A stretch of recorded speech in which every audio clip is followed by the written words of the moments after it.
mga ginigiliw kong tagapakinig?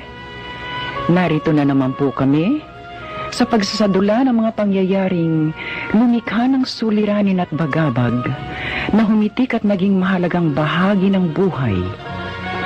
Mataos naming layo ni magdulot na ikagagaan, kundi man tuluyang ikapapawi ng hapdi at kirot ng pagdurusa o agam-agam.